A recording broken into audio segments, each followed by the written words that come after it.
Right, good afternoon, good afternoon everybody, and welcome to this Resources Scrutiny Commission. Introduction and safety information. I think you all know where the fire exits are. There's not a fire drill expected. In terms of introductions, can I just say in particular, we have with us the Council Tax Reduction Scheme team. In case there are any questions on their report, I have indicated that I think it unlikely there will be, given the change in policy that has come about, and I dread to think how much time we've spent scrutinising this to get to this stage, but I do recognise, officers, that's nothing compared to the amount of time that you've put into producing the reports and information for us. And I will say at this stage, incredible detail and an enormous amount of effort for which we were appreciative at the time. So thank you. Can I just also start by setting the scene and just reminding you that this is a two-part meeting to consider the budget consultation proposals, and therefore we will adjourn at the end of this afternoon's meeting and reconvene. So we have one lot of public forum that is at today's meeting, and that covers both sessions. So I just wanted to make sure everybody was aware of that. Apologies for absence. We've had apologies from Councillor Goodman, and there are no other apologies in. No. Members, are there any declarations of interest? No. Minutes of the previous meeting, they've been circulated. Is everybody happy those are a correct record of the meeting? Yeah. Okay, thank you. I think I've covered Chair's business in the first item on the agenda, so that speeds things up a bit. So we move on to public forum, and we have two items of public forum, and both members of the public are here. And I'm just calling up my notes. So, questions from David Redgewell first. David, you've had officer replies. Do you have any supplementary questions? Do you have a microphone there? The questions are online. I can't get them. I'm trying to get onto the Bristol guest. But yeah, I mean, on my question really, I suppose, is the relationship with the transport levy and the councils. I'm not aware of any public meetings, scrutiny commissions or boards in the way Peterborough and Cambridge have, or to democratically basically talk about the item, because obviously the WECA Act specifies buses as a joint service. That's in the legal document. Because of other things at WECA, we've been drawing down the WECA Act in great detail at the moment. So really, I suppose the question I'm asking is there going to be some formal discussions in public about the levy with this local authority and the other three? And it also includes in the legal document, even though they're not full member, North Somerset Council. So I suppose that's the issue. David, sorry, can I just be clear? Because there's two aspects. One is the amount of the levy, and the other is how Bristol is funding its share of the levy. Which bit are you questioning? I think how Bristol's funding it, and then the other thing is what worries me after last year. And this is not a criticism of Bristol, because it was done across the 4 UAs this way. There wasn't a transparent process of how that levy was being made and taken forward. And that is very, very important to the people I represent. That's passengers and older people and disabled people who want to understand how this is happening, because this is their livelihoods. This is the way they move around the city. They're not rich people. They don't have the kind of salaries that WECA have. They need bus services are basic to get to shop, school, work, leisure, shop, even basic food shopping. And so they just want to understand how this is being constructed. I think it's not just the people you represent, David. I have a feeling it's the people we represent as well. That I can only speak for the people yeah. I represent in terms of passenger groups and things. I don't know, Stephen or Denise, can you just clarify whether the transport levy is being debated with WECA or whether it is simply being prescribed by WECA?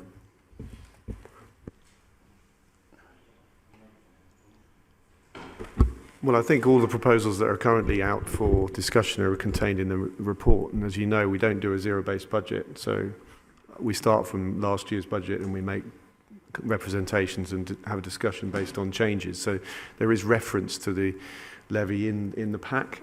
As far as I'm aware, therefore, that would be the only change. So the current position would be we start with a flat position. And you obviously in the context of all of the other pressures and the need to create a balanced budget, which I'm sure Councillor Cheney can elaborate on. Yeah, I mean, so obviously setting the levy internally is part of our budget setting process that will be agreed in full council in February.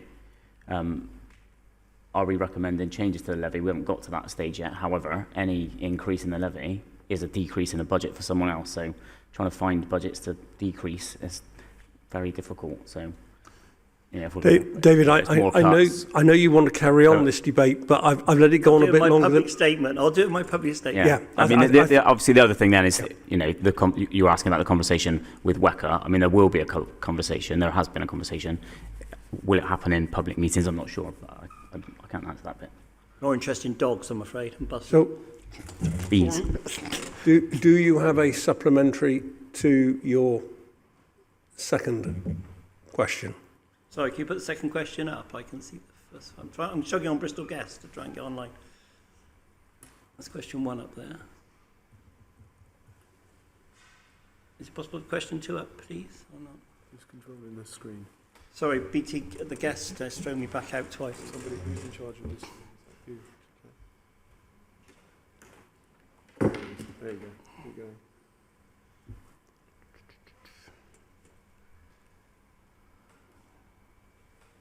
I've asked that question.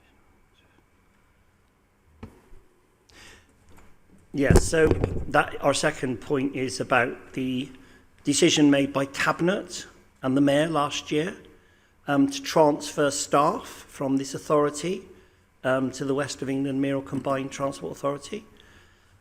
We see there's very little progress happening on that, and our concerns are raised because the authority is continuing to run its arrangements on consultants and interim local government officers, many of which fill posts that possibly would be filled by officers from this authority if the transfer takes place. So as if the issue we're asking is really, is there progress on that?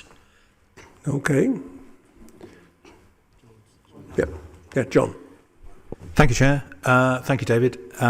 Yes, we put an answer in the response, but we have, I think the paper talked about having discussions with the Combined Authority about transfer of functions and potentially staff. That is something that we have had. We've reached the position with them that the Combined Authority have told us that they weren't ready to carry on with those discussions due to various work that they were progressing internally. So we're not continuing those discussions at the current time. Okay, thank you, John. Dan, do you have a supplementary to your question, or your answer, rather?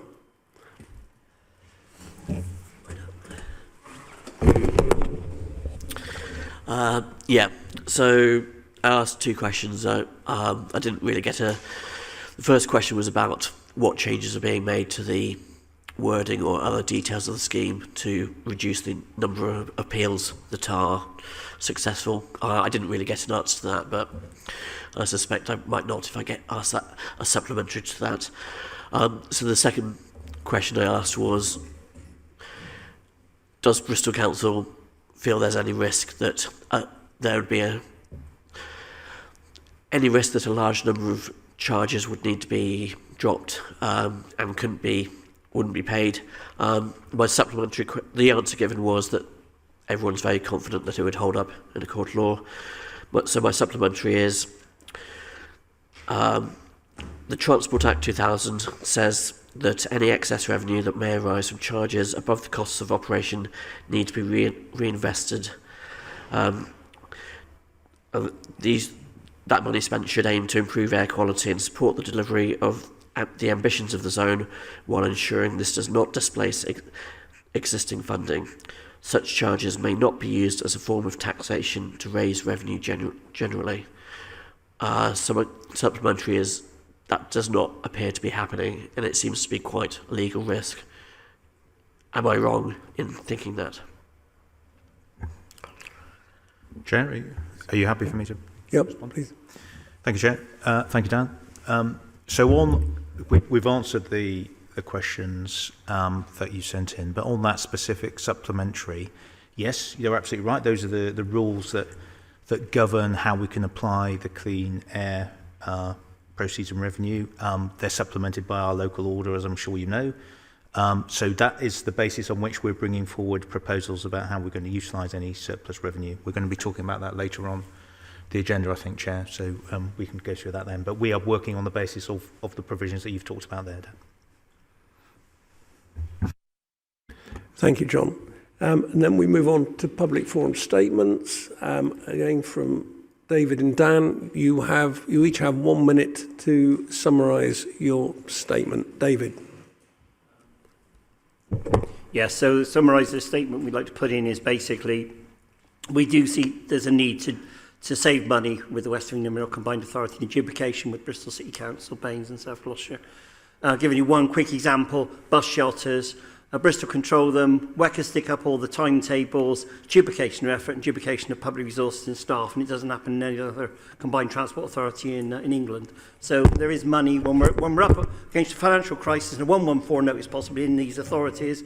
We need to look at everything, and that is something that needs to be looked at. Very clearly, there's a lot of consultants at WECA, there's interim officers at WECA, it's costing huge amounts of public money. They're duplicating services to Bristol City Council. We've been looking at this with the Bristol Older People's Forum. We need to make some progress. And WECA is the Transport Authority, not Bristol City Council, by law and by statute and by act. Bristol's a highway authority like Baines, South Gloucestershire and North Somerset. So that's the first point. The second point is the levy. And I welcome 10 seconds left, Nick. Okay, I welcome the work that Craig is doing and Don on the congestion charge zone. No, it's not, it's the actual clean air zone. But that money going back into buses will help to relieve places like West Bromshire, Ashton Vale, Oldbury Court, the bus deserts of Brislington and into the city region where they simply do not have a public bus service, not even a Westlink. And they're reliant on taxis at £20 a time, which is totally unacceptable with officers on the kind of money WECA's doing. So I would ask that that's worked on, we look at that levy, and we have an open discussion with the community in Bristol and the other 4 unitary authorities, three unitary form part of the city region. Thank you. Thank you, David. Dan, you have 1 minute. It's almost a month since the emergency evacuation of Barton House. Since then, this council's released very little information about the nature of the emergency, or even any guesses about whether the building will be legally habitable again. Recently, there's been a lot of discussion about the council tax reduction scheme, which involved an estimated saving ranging from between 1.9 to 3.9 million per annum. That seems to be a small amount of money than is likely to be needed to be spent on handling the Barton House situation in the coming year. It seems that this committee should have more information about what's going on with Barton House to be able to properly set a budget. Thank you. Thank you, Dan.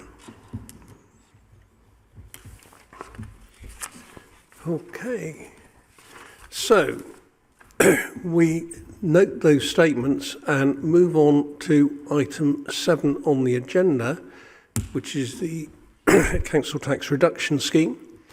Now, members will be aware that the Cabinet has now decided to take the view that the majority of members of this committee had previously indicated.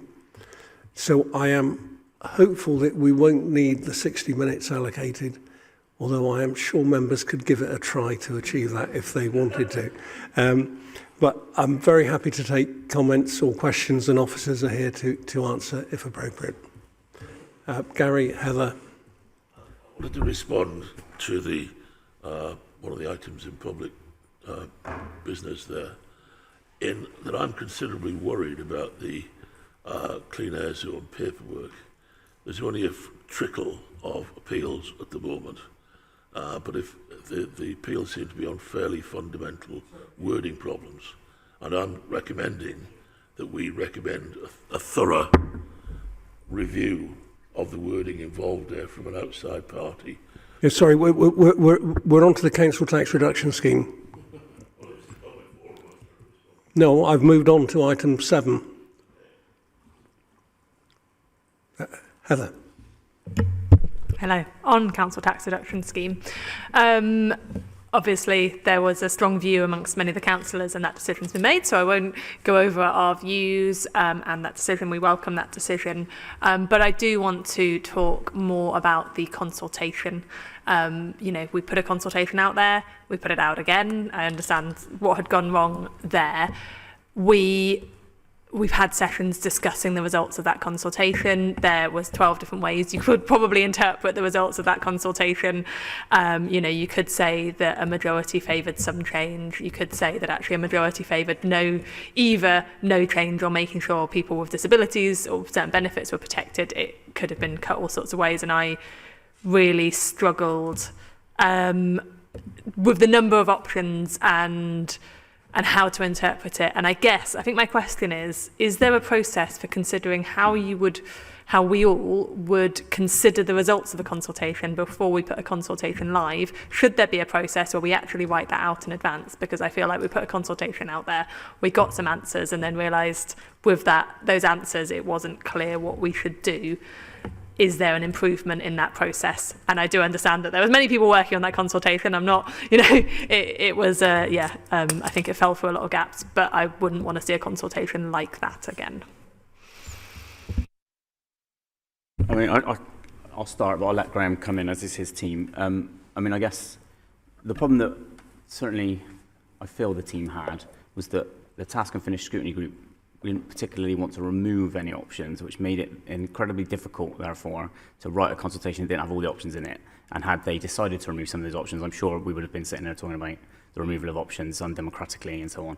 So I think it was tough, and I think the team did a good job in the circumstances. It's not easy. It's a really difficult topic. It's a really difficult conversation. And if we wanted anything more than a kind of yes or no type response, you had to have a range of potential choices in there.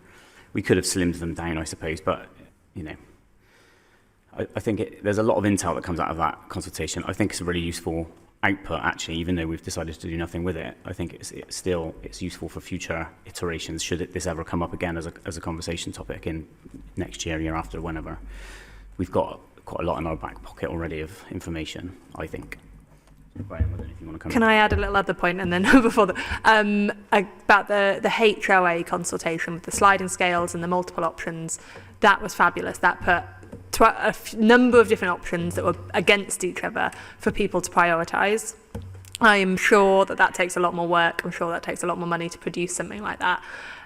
Was it considered, I mean, it was asked for a number of times, was it considered to have some sort of consultation like that? How difficult would it have been? Because I do think when we are trying to put 9 options against each other that also have a variable overall cost, something like that is necessary, and can we do more of that in the future? Yeah, so, I mean, I will quickly comment on that. So that's originally our very first budget. We used that process, the budget slider process. We did that to try and help the public understand how difficult it was to make the choice between cutting one thing and what that repercussion might be somewhere else. We almost got no one complete it because it was so difficult to actually to make the decisions in the end. And very few people wanted to say, actually, I'll close libraries because I want more money for children's homes or whatever. Yeah, but HRA's not got quite as many emotive topics in it, or certainly differently emotive topics. So I don't know that it works in every scenario. I mean, it can be considered every time. We do have to buy it, so it's not free. You know, you've got to pay for that. It's a tool you have to buy from the organisation that built it. But it can be used for other things. I don't know if it was discounted particularly in this case. I wasn't aware of that conversation. Just to add to that, it wasn't a question of cost at all. That was the reason why it's discounted. It was simply an issue of complexity. because effectively every option has a different outcome on every single, well, not every single, but a vast majority of different households. So it wasn't a cost consideration, it was just the complexity of trying to get that in.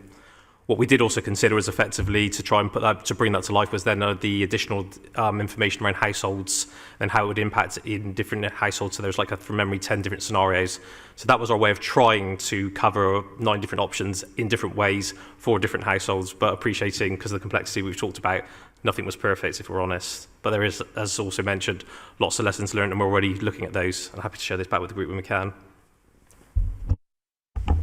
I'm only going to add 2 points, really. I mean, certainly my recollection of the TFG was there wasn't any consensus to take any of the options off. So, you know, from our point of view, it was quite difficult. We still had the banded scheme on it as well at one stage, which fortunately came off towards the end. And I do think we need to understand, you know, if we're going to get a reasonable amount of responses, that we do need to make it as simple as we possibly can for people to understand. And maybe in hindsight, some of the additional subsections of it were probably a bit too much. I mean, the second point I'll make is I've already been in conversations with a couple of authorities that are in consultation as well. And, you know, I don't think it's probably a surprise to think that an awful lot of authorities are going to be looking at this in the future. So absolutely any lessons we can learn from how others have done it, because sadly, I think a lot of authorities will be consulting on it as well. Mark? And then Tim. Thanks, Chair. I welcome the decision not to make changes to the council tax reduction scheme, but in so doing I recognise the challenges with the budget and the cuts that we've been continuously facing, and also as a member of the Finance Task Group recognise the complexity of consulting on this issue. It's not a straightforward yes or no answer. But I wanted to go back to something that Craig said about the information that's come out of the consultation, and whether there are any particular insights in how we can better support these very vulnerable people in our city, and whether there are reconfigurations of service, whether it's within the council or with our partners, that can better target help towards its most needed. So I suppose it's on that insight question that I'd be quite interested.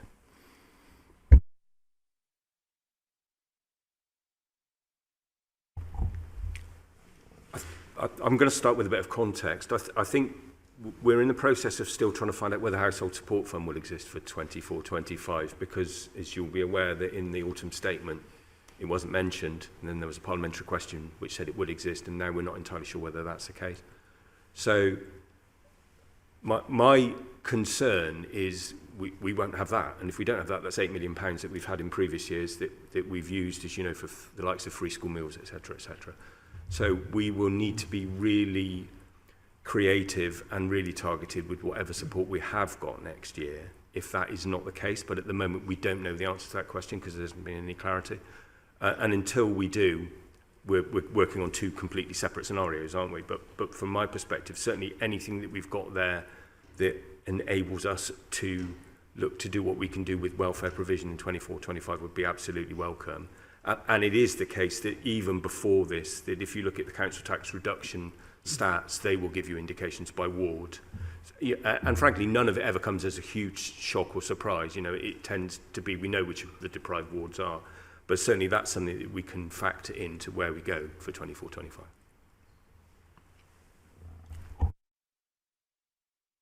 Tim and then Gary. Yeah, thanks. I'd just like to reiterate what Mark said, really, in terms of very much welcome the decision, but also appreciate how much work has gone into getting to the point of no change, because I appreciate we've had a lot of discussions in private, but this is the first chance really in a public forum to recognise the complexity of that issue. But I really do think it's very important that at the current time we recognise how important this scheme is to Bristol, and that we've managed to keep this going when so many other councils haven't. But I don't really have a question, sorry. Thank you. Gary. Yeah, to welcome the decision to drop the plan.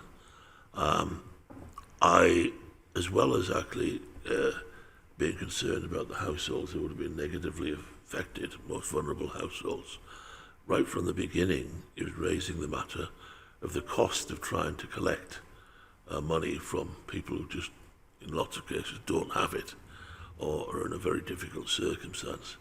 And we got loud and clear from officers in our meeting that those concerns were well-founded. Were those not flagged up early in the process? Because it's one thing trying to raise £3 million. It's another thing if you raise the £3 million and it's costing a huge amount of money to collect it. So I'm just wondering why given that figure, that it still lasted as long as it did. I mean, personally, I don't need officers to tell me how difficult or the people impacted by changes to the council tax reduction scheme. I know that. I grew up on it personally. I understand it probably more than other people do. That said, it is our largest area of discretionary spend as a council. Every time we get to a point of having to make incredibly difficult decisions, it is inevitable that the council tax reduction scheme comes up as a conversation, and it is right for the people of this Bristol to have their say on whether or not they think that's the way that we should be supporting people. Now, I take your point. It is difficult, and it's not an area that we wanted to go at. And again, we've decided not to go at it, but it is an area, continues to be our largest area of non-discretionary spend as a council, and will continue to have to be looked at by future iterations of this council in the future. As we raise council tax each year, which we've been doing to counter the inflation and the lack of funding from central government, that burden gets heavier because, of course, the percentage rate is topping up every year. So it's going to continue to be a problem. It's going to be a building problem year on year, and it's going to get bigger. That doesn't mean we should ever change it, and I don't believe that we should, but it doesn't mean we shouldn't be consulting the public on it regularly. I'd just add to that, I mean, obviously we are considerably an outlier now with regard to this. You know, we are the only core city, certainly, I know Newcastle have got a discretionary scheme that potentially means you can have 100% rebate, but you have to go through an awful lot of hoops in comparison. And certainly with regard to collection, you know, the fact of the matter is we were looking to collect as much as we possibly could, but we do recognise there would be circumstances in which people would not be able to pay. And obviously we've got an ethical debt policy, so with regard to that, we would look very much sympathetic to those cases. But you know, as Craig has said, you know, with the situation that we were in, it was felt to be the best option that we could do. Come in. I think I'd probably just want to come in at this point, and I think I wanted to just reflect on the point that Graham had made, that the majority of local authorities have this scheme in place. The majority of local authorities manage to collect the relevant amount of income associated to this. Many of us use exactly the same system. We use the same accounting system. We use the same council tax system. So I wouldn't anticipate that Bristol would have any other challenges that any other authorities don't have, because we're not unique in this instance. So I recognise the decision not to collect it, but actually I wouldn't want us to think that that it's as a result of the administrative burden, because I think we'd have to ask, why are we different, considering we are all following the same processes, procedures, and have similar challenges. Okay, any other questions from members? Yeah, Martin. Yeah, thank you, Chair. It is a sense of relief, and I recognise all of the complexities around this issue. But what's now happened is the Mayor has said he would like members to help find the missing, or what will be the missing 3 million. So are we going to discuss that here? I mean, so there'll be a budget scrutiny session presumably in January where we'll be able to have those conversations. I mean, we're not going to discuss it. This is the consultation meeting discussion, isn't it, I think? So, but yeah, I'm sure there'll be an opportunity to talk about that as we go into the budget setting process. Okay, I'm proposing to close this item. Thank you. The officers who were here for that item are free to stay for the rest, but we won't take it personally if you have other things to do. So thank you for your time. So we move on to part 1 of item 8, which is dealing with the budget consultation. And the supporting papers for that are referred to, which is the medium-term financial plan, the previous resources scrutiny and finance task group submission to full council, and the budget consultation as published on the council's website. And there's one more item that's not on the agenda. Oh yeah, which is the list of the 11 invest to save proposals as well. So that's basic supporting documentation. And then what we've scheduled is the first part of questions that came out of task group discussions. And item A is growth and regen, clarification on clean air zone income and utilisation.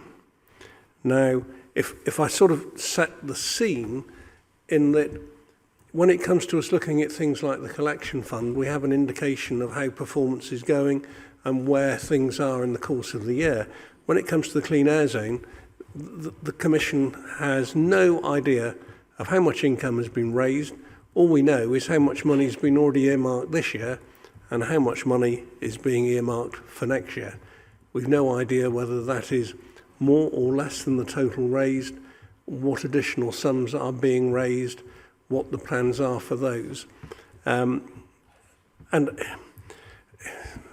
Craig, perhaps I can ask you, because it would be unfair to ask Denise this, but in a way it's not right that a scrutiny commission has to put in a freedom of information request to get the information, but it seems odd that we're told we've got to wait until sometime in the new year to see figures when they are pretty fundamental to next year's budget process. So when are we able to see that information? So the point of the clean air zone is a public health intervention, and it provides data at the end of 12 months. So giving financial income in the meantime is a misleading figure, and we've been really keen that we bring, for the sake of public discourse, I suppose, the two together at the same time. So we will, at 12 months, so that'll be January, we'll be bringing before budget, or certainly within the budget conversations, budget setting conversations, the forecast for next year, the income that we've made this year, and the impacts on the public health intervention, which is ultimately what it is. So in January, we'll be bringing those numbers along with the public health data. Right. Okay. Thank you. And members, we have further questions. I thought we might, Heather. Obviously, in January, the budget will be produced, and also the process where opposition parties may look at amendments to the budget. At what point in January will the full details on the CAS and the finances get out there for others to scrutinise and consider options? Yeah, I might have to hand that over to John. John, have you got that? So in terms of at what point will further information? Yeah, when will we be given further information? What opportunity will we have prior? So all I would add to what Councillor Chinny said is that we will be coming with a paper through the approval pathway to January. We've also agreed with the chair of OSM that we'll be bringing information about what we're doing before that in January to OSM for them to look at. That will be the opportunity then, I guess. So just to be clear, will that paper be going to Budget Cabinet? Yes. Ultimately? Yes, it will. Yes, it'll be that January Cabinet meeting, yeah. So it would be available for scrutiny beforehand or for scrutiny by resources at its post? Yes, and then through Budget February Cabinet. for the full council budget, Yeah, sorry, Heather. Were we not told at some point this would be December? Was it going to be December and has been moved to January? Because you just said a very good justification why it was 12 months, but it was definitely in the press that it was December. Yeah, I'm sorry, I don't know the answer to that. I think so. I know that we're reliant on the public health data, which they only provide at the end of 12 months, I believe. So, John, you correct me if I'm wrong. Yeah, I think I can't recall either, Councillor, but I think we did. We certainly reported, and I think we did say that it was going to be December. So apologies about that. I think we hoped we'd be able to take the data and analyse it more quickly than we are. We are doing that as quickly as we can and putting it all together for January. And part of the reason it's not available earlier than that is there's quite a lot of work involved in doing that, I'm afraid. So there's currently proposals for budget savings about using the Clean Air Zone funds. And there's a motion to full council next week about the use of Clean Air Zone funds. And there's some wording around the majority. The majority of the funds should be used for focus on sustainable travel, active travel. And I don't know how we can consider that wording and how we can sort of consider these budget proposals that are out for consultation if, you know, we're saying of an unknown amount of money, let's put this amount of it towards this thing that is not the main purpose of that money. And I don't know how the public or scrutinising councillors can consider that when we don't have a clue what that overall fund is. Yeah, I appreciate that. I mean, we'll be bringing to the January Cabinet, you will have our recommendation for budget, and you will have all of the CAS information that you need to be able to propose your amendments to the budget in February. So that will give you all of that opportunity, a month or more, to take that information and use it at your leisure to make that decision, your decisions. And how will you be voting on a motion that states, will the majority of the CAS money be spent on projects that focus on sustainable travel? Given that we have a figure that is being proposed to be spent specifically on highway maintenance, but we don't know what the overall figure is. I will follow my Labour Party whip once we've had our Labour discussion and voted on it and determined how we are voting. And will the Labour discussion include? Answer, Craig. Will the Labour discussion include the Labour Party that are deciding that having an understanding of whether that figure is the majority of the CAS money or not? They will have the same discussion as all other groups. Martin. Yeah, thank you, Chair. Yeah, I mean, so related obviously to what we've just sort of heard, the figure that has been released is that 82% of registered vehicles are now compliant. I think it was between 20 and 25% were not compliant before, so it's dropped to 18%. So around that, my query would be, is that in line with projections? And the projection is based on the deterrent effect or the pricing effect of a fee and possibly fines for those non-compliant vehicles entering the scheme.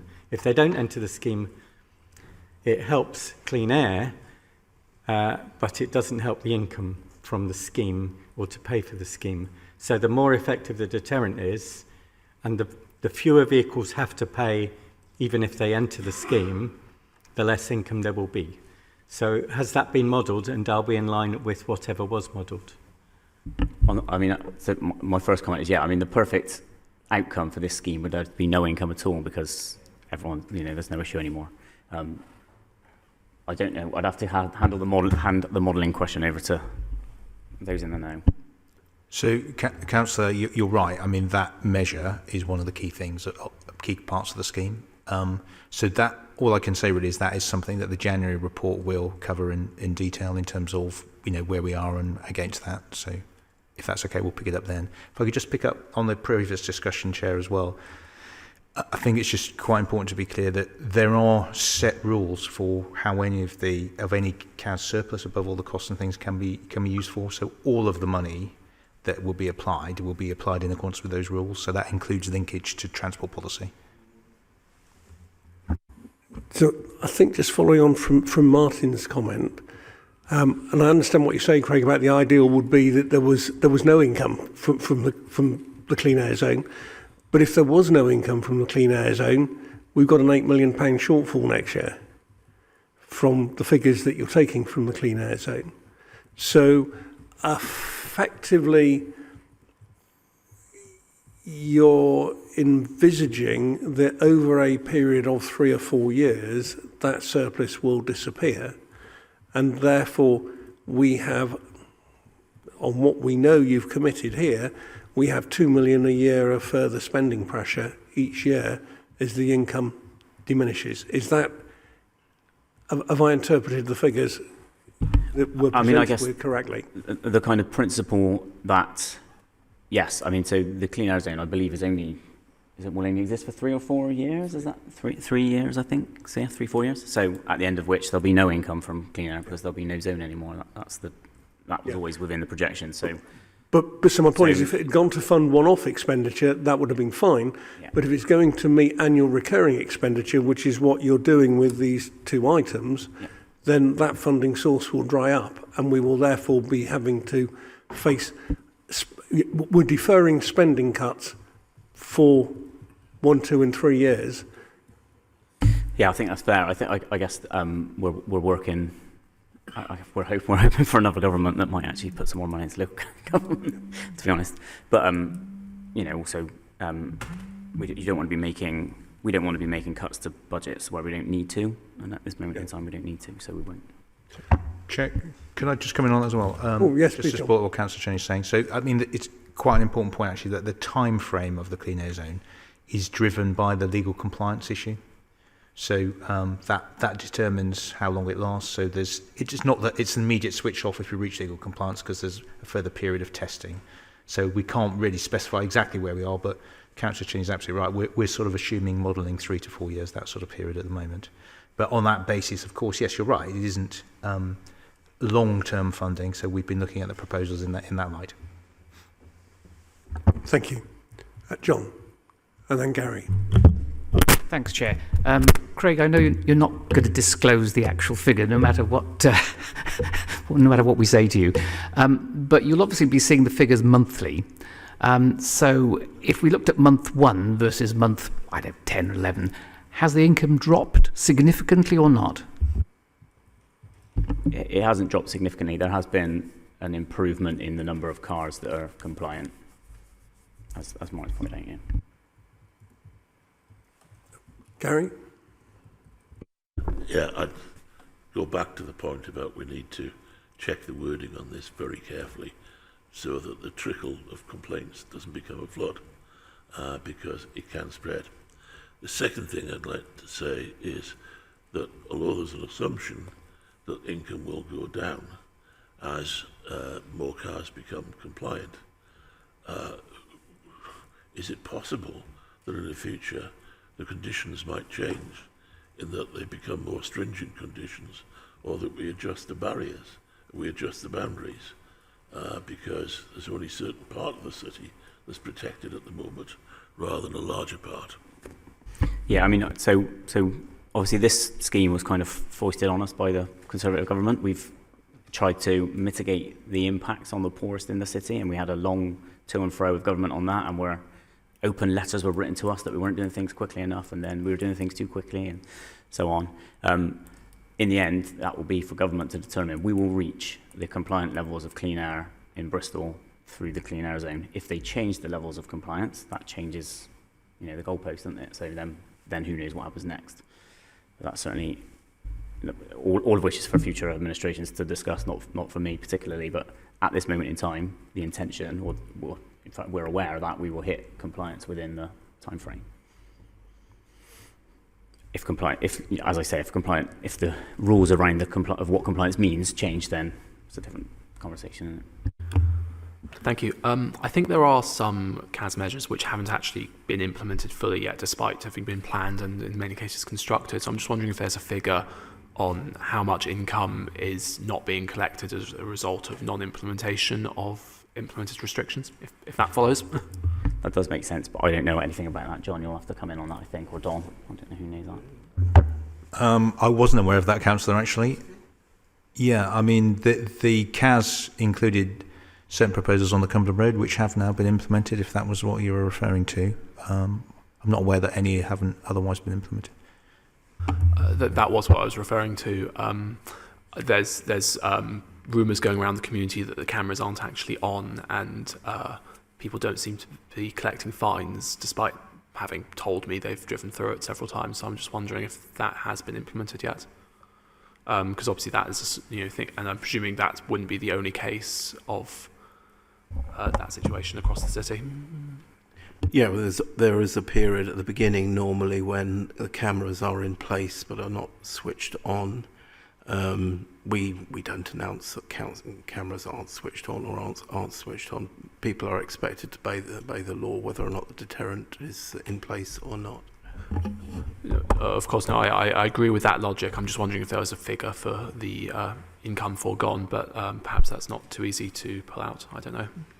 I mean, I'm not aware, aside from John. Well, I wasn't even aware of that actually. But aside from the change that John mentioned from the very original scheme, I'm not aware that we've at any point had cameras off for long enough periods to have an impact in that way. We've certainly not modelled that. Okay, thank you. Any further questions on clean air zone? Martin. Yeah, thanks. The legal outcome required is to reach below 40 parts per million of nitrogen oxides on the average figure for a year.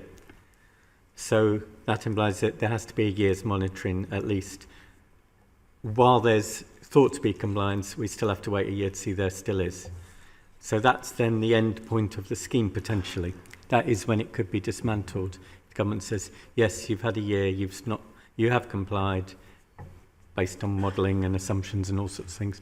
So it can be dismantled. At that point, if we haven't shifted people to cleaner travel, if we've used the money for other things, then it could get worse again. And the bad habits could be maintained that might cause pollution. Because if substantial funds aren't used to shift travel habits, then we won't really have cleaner air, will we? So this is an argument for saying we should be as determined as possible to put the funding in to measures that allow cleaner travel. So dependence on it for anything else would be unwise if we actually want to comply. I'm not sure as a question, but yeah. So, Councillor, there are various things that we have already talked about that we will use clean air zone funding for. One of which, as I'm sure you're familiar with from presentation we've done before, is the City Regional Sustainable Transport Settlement Programme. So a significant amount of funding, I think we're currently forecasting 10 million, will be used as the BCC match for those significant programmes, as an example. So there'll be more details that we'll provide of what we're planning to spend it. As I said, we're refining and working up that paper which will come to WASM and to January Cabinet. But as an example, that's something we've already put in the public domain, significant sustainable transport schemes which are going to be funded from clean air zone surplus. So the question I'm just going to put to members is whether anyone has any views on how we consider this information when it becomes available.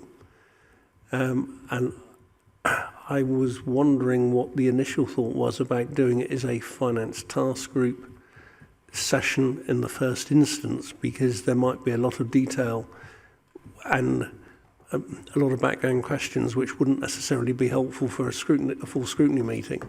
And if we could do that, and if that was acceptable to officers, if we did it that way, and then we could report back to an appropriate scrutiny meeting when the budget papers are being considered.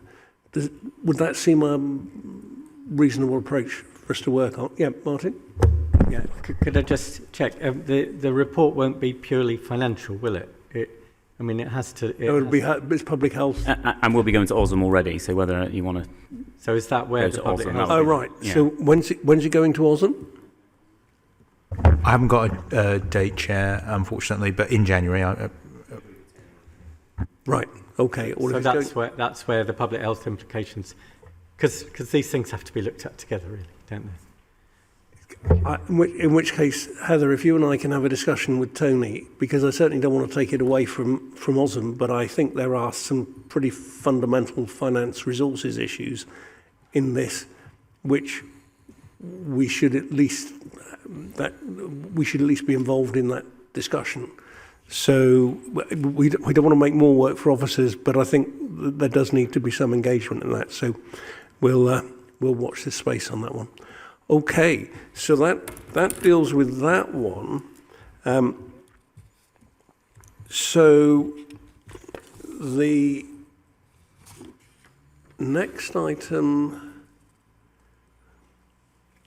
I think, is then resources issues. Just checking in, I've not missed anything, have I? No, no. So resources issues, key questions, area of scrutiny. So contingency and fees and charges were the two issues that were raised there. Members who'd like to start questioning on those. Tim. So I apologise, but I found the papers for this meeting a bit confusing, to be honest. But is this the point where we're talking about the medium-term financial strategy? And is a question about that appropriate in this section? This is appropriate here. Yeah, right. Please. I mean, obviously I've asked this question in private, but I'd like to ask it in public, and I think we've had more time since I asked it anyway. I would like to know what the implications of the recent mini budget, whatever it's called, the government's recent financial statement, what the implications are of that in terms of funding for the council, and whether you could just clarify that for us. I'll start, and I'll probably get Denise to come in afterwards. So the two big things, one we've talked about already, is the household support fund. The removal of that and the implications of that are quite big. I mean, we use that to provide free school meals to children outside of term time, and have provided vouchers for the past 3 years, I think. Not having that funding means that we won't be able to do that anymore, and that's or at least we'll have to find the money from somewhere else, and that's not an easy thing to do. It was also used to pay for the local crisis prevention fund, so that's used for people in emergency need of white goods or school uniform or a range of other things. So that's also a problem. So that's a big implication. There's £8 million that's gone.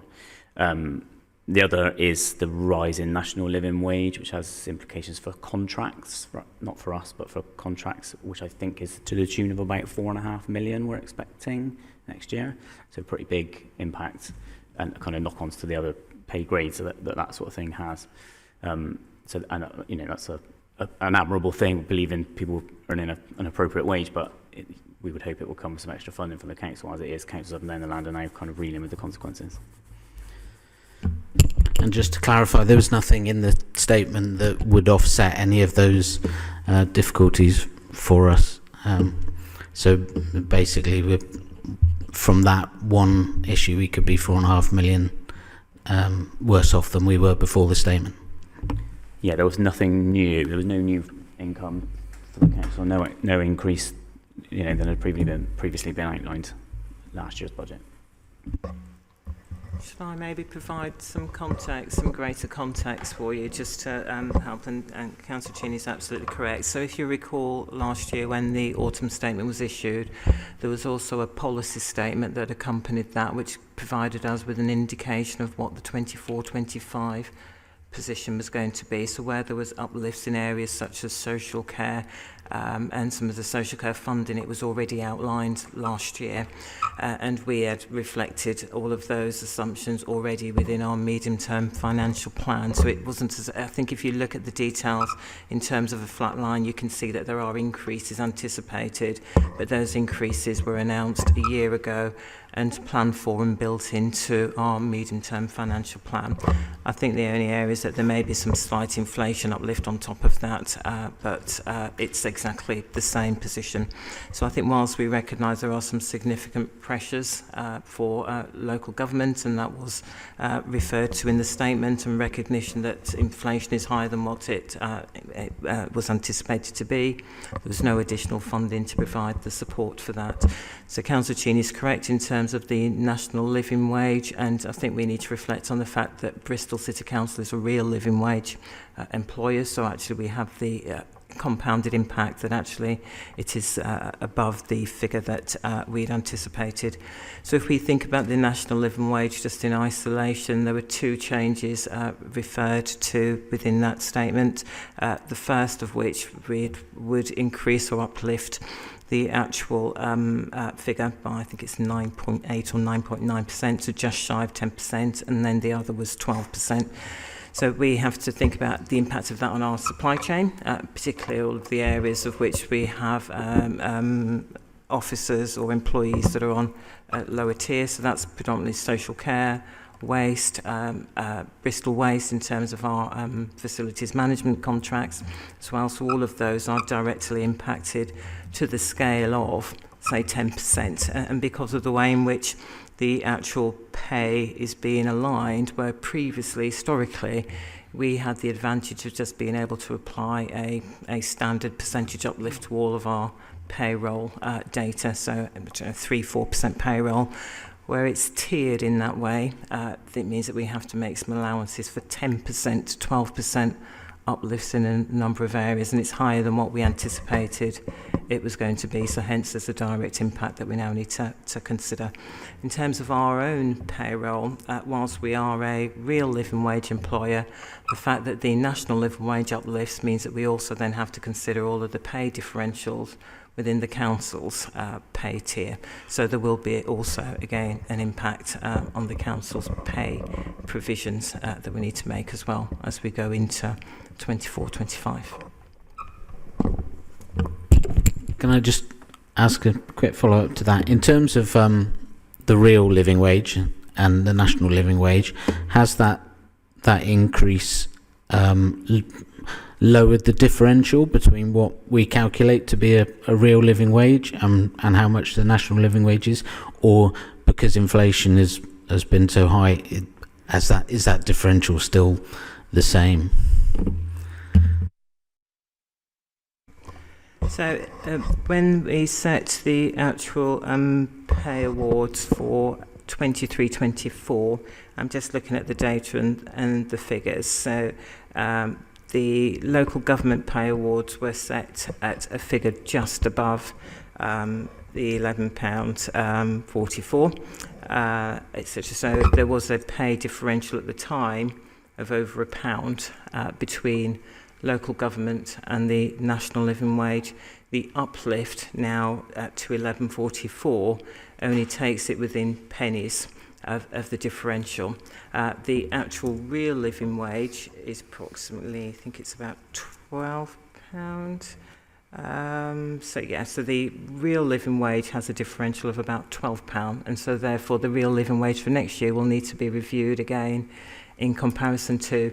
So the difference now between local government and the national living wage is, I think it's about 19p difference, and clearly local government don't want to be a minimum wage employee or employer, hence they will need to now have a look at what is the differential between the two, but all of our contracts are based on real living wage for all of our associated companies as well. So the Real Living Wage Foundation will also be having a look at what they set for the outside of the UK.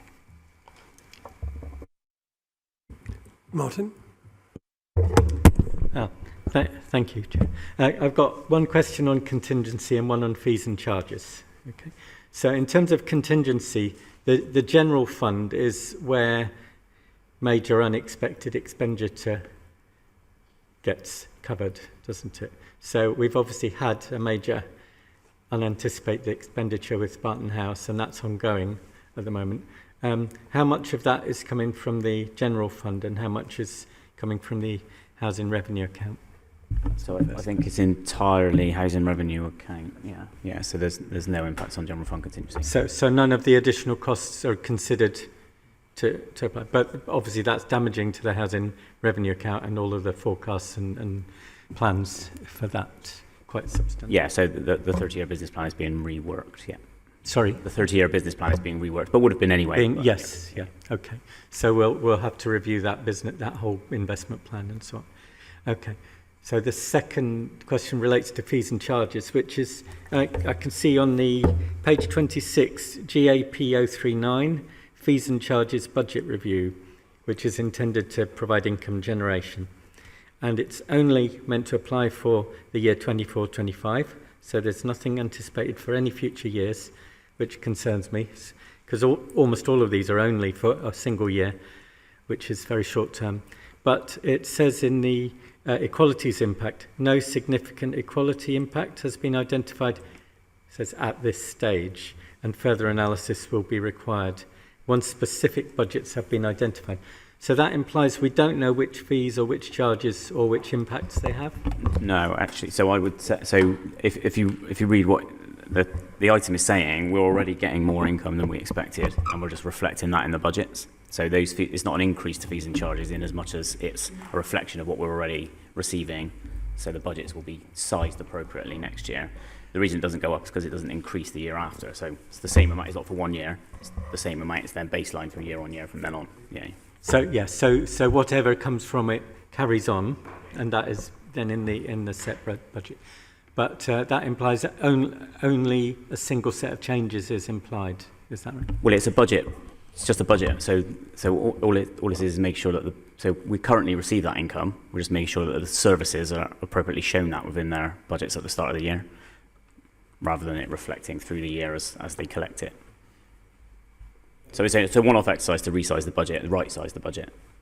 Okay, but if any fees and charges weren't deemed appropriate to have been adjusted for this year, inflation. We aren't adjusting any fees and charges. We're already receiving the income from the fees and charges. We're just adjusting the budget lines so that they correctly reflect the amount of fees and charges we currently receive. So rather than saying you receive £1 million a year when we build the budget, and actually you get £1.5 million a year. Through that fee or charge. So we therefore are going to say at the beginning of the year, actually you receive £1.5 million a year in fees and charges. And that's how if we are planning to consider income generation opportunities, which is what it says, we would be reviewing them periodically. We'd be looking at benchmark costs and similar services and charges. But there would still be a potential equalities impact, wouldn't there? There would, and we took a paper to Cabinet this week about fees and charges increases generally, which had a equalities impact assessment within it. You can have a look and that specifies some specific areas where we felt we were undercharging or charging in ways that wasn't necessarily in line with the market. Yeah, and how you construct those charges could have the equalities impact. Can I maybe respond, because there is no equalities impact to this saving proposal? I'll just explain it slightly differently, but I'll be saying exactly the same thing. So every year we set the budgets, we set them early in the process. So for example, we'll be setting budgets or calculating budget uplifts now in preparation for implementation in April. At the end of the financial year, we often do a review based on the outturn to say what did we actually receive in terms of the income being generated. So this exercise, we've actually reviewed the actual outturn for two previous years, and just based on the actual outturn, are proposing to adjust the budgets in a couple of areas. That doesn't change the fee, it doesn't change the actual impact. What it basically indicates is that we're actually collecting more. The outturn indicates for the last 2 years we've collected more than the actual budget. So therefore now this will just re-baseline to that actual outturn for a couple of those areas.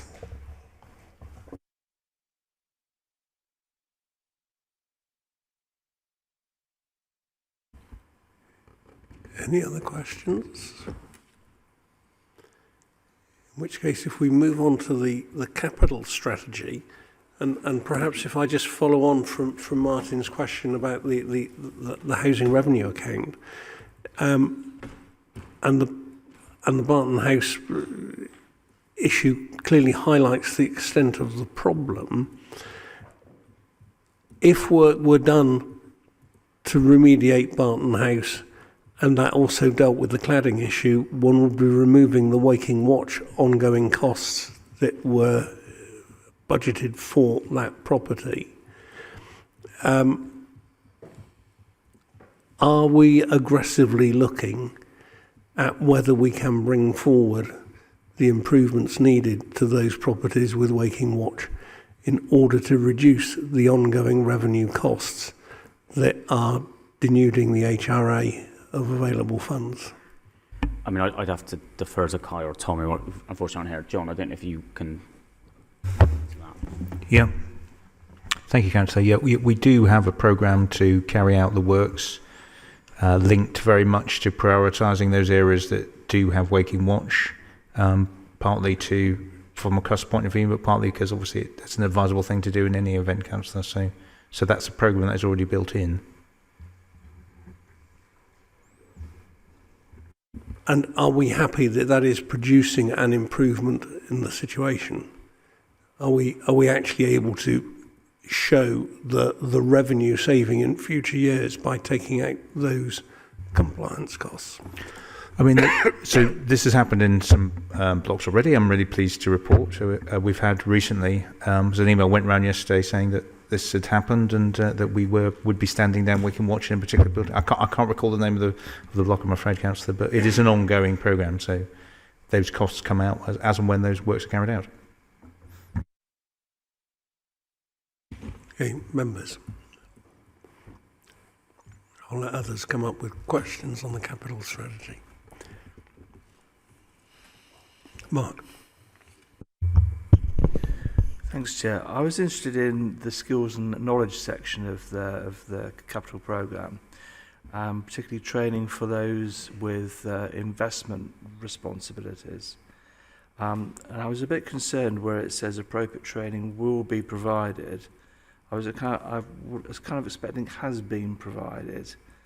You know, could I have an update on how the training is being rolled out? Because I would certainly expect that if an officer has investment responsibilities, that they've been trained for that particular function. Might just be a wording issue, but it's a bit of reassurance, I think. Thank you, Councillor. Yeah, it's probably a timely point, if that's okay, to talk about the capital portfolio transformation programme. So, as you know, particularly around issues like forecasting, I'm sure councillors have asked many questions about this in the past, but we haven't been as good as we should have been in terms of our forecasting of a capital programme. So we are doing a 12-month programme at the moment to review the portfolio, to make sure we've got a good understanding between the GNR teams, who are primarily is, and Denise's teams that work on this in partnership, and that we've got the right skills in the right places, Councillor, as you said there. So, to be fair, it is an ongoing process, and we are, rather than the approach is deliberately being to offer support and additional advice where it might be needed. So, I do take your point, but it is something we are asking people if they would like additional support around this to try and improve the performance of that area. Yeah, I mean, what we know, Mark, and you'll know this as well as me, you know, year on year we have an ambitious programme, year on year we don't deliver against that programme. That doesn't necessarily mean that the things don't happen, they just don't happen in the phasing that we expect at the beginning of the year. So that, and as you work through the year, the forecasting continues to not correctly identify whether really we're going to finish at the end of the year, and that's been a frustrating thing for me for 7 years, nearly 8 years. And we had numerous attempts at trying to resolve that problem. I mean, we had a meeting on Wednesday night, and I have a horrible feeling that we're going to resolve it just as I finish, which is going to be very frustrating. But that said, it'll be a wonderful thing, because I think we're reaching the point now, the current review that John mentioned, I think pennies are dropping, and I think we're getting there. But it's you know, I thought that before, so you never know, I might be wrong, but it's a tough one.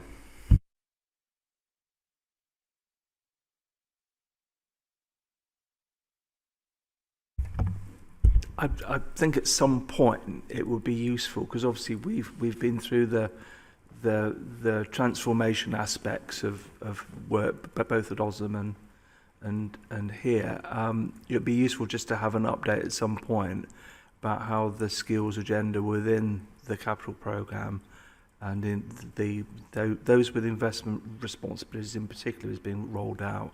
So it would be helpful at some point just to have an update on how that is progressing, because it's a key area of activity, and if we get it right, or if we get it better, it benefits so many aspects of what we're doing as an authority. Yeah, be happy to do that. We could update on the whole of that programme at the relevant forum, Councillor. Yeah, happy to do that. I think the only comment I'd make on that topic is that it was encouraging to see that we're not borrowing as much money as we thought we were until we realised that that's because we're not completing our capital projects as quickly as we ought to be.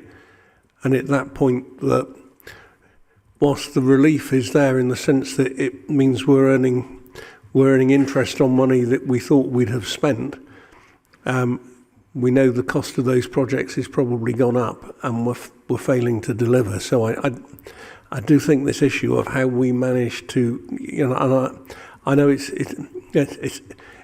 not this administration that's the one that's had this problem. Every administration's had this problem for as long as anyone can remember. So it's not a political point, but it is just a plea of how can we really make these models work? We keep coming up with new ways to deliver, but actually each year we keep seeing that we don't manage to. Although it has, sorry, Stephen. Although it has been improving. If you look, we did notch up to 199 million last year out of 300 instead of 160 something in previous years. So it is improving, but yeah. It's probably worth just reminding again what context has been in the last 12 months for delivering capital programmes. House building, new house developments sort of grinded to a halt nationally. It's definitely, we're not immune from that here in Bristol. Supply chains have been wrecked, businesses going under. We talked earlier about the cladding programme. You cannot get certain types of firms for love nor money. And so one of our challenges has always been how do we keep our reporting up to date when the market is moving. And I think our governance is good. Our ability to do dynamic reforecasting is an area we need to work at. But that's against the backdrop where I would have said that in about 2019, 2020, that was when we saw some movement, and then COVID hit, and then we had, the inflation issues, and the whole market is, on its knees. So I think we might be getting better at forecasting just as the market is getting really, really worse. So I think I always, when I was in John's role, I was always exhorting people to do more to improve, their realism. But I would always rather the project was done right than have great reporting and, frankly, no delivery. At the moment, we are improving our reporting. Delivery is a heck of a challenge.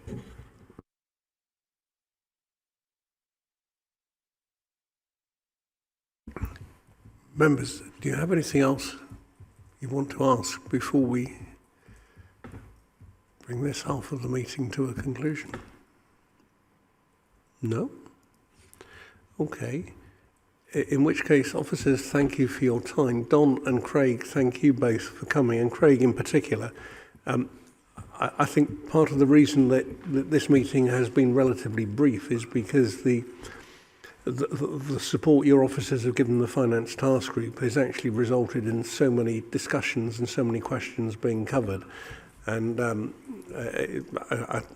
sure I speak on behalf of all members of the group in saying, thank you for allowing your officers to be as open with us and share the information with us. And I hope it's been a beneficial process both ways. So thank you for that.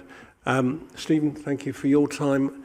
I'm adjourned this meeting until 9:30 on Friday of next week. Thank you.